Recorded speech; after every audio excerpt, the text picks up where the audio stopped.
November 17th, 2012, José Salvador Alvarenga and his companion, Ezequiel Cordoba, set out from the coast of Mexico on what was supposed to be a routine fishing trip. Little did they know, this journey would become the most terrifying experience of their lives. Within hours, the sky turned dark, fierce winds began to howl, and then came a terrifying storm.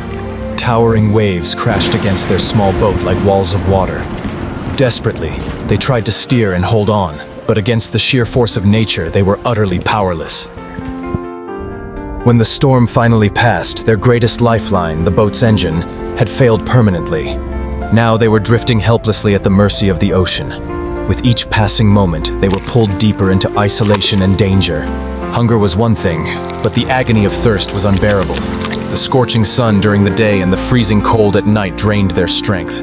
Surviving even a few days without water is nearly impossible. Yet they were trapped in the endless ocean with no escape. Then, for a brief moment, fate showed them mercy. Rain began to fall. Alvarenga and Cordoba stretched out their hands and bottles to collect the precious water. They were on the brink of death from thirst, but the rain granted them a small chance at survival. To survive, they considered eating anything the ocean had to offer.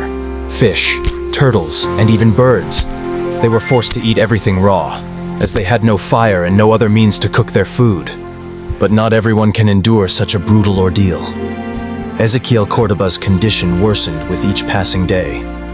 Weakened by hunger and exhaustion, he had become extremely frail. And then one day, he took his final breath and fell silent forever. For Alvarenga, it was unimaginable. He spent 14 days in the same boat with his lifeless companion. But then, he made a heartbreaking decision and let Cordoba's body drift into the ocean. Now he was completely alone. Now he was the only man in the vast ocean.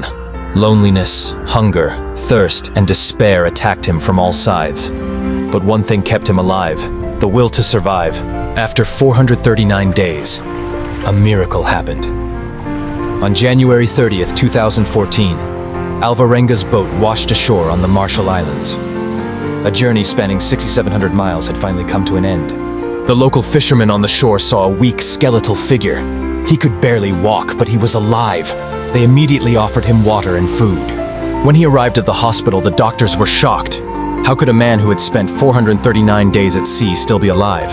His body was exhausted, but his spirit remained unbroken. This story went viral across the world. The man who survived 439 days at sea. Scientists, doctors, and experts were all amazed. How could a human endure so many days lost in the ocean? This story teaches us that if a person refuses to give up, even the impossible can become possible. Alvarenga said, "Every moment I told myself, I will not die. I was born to survive."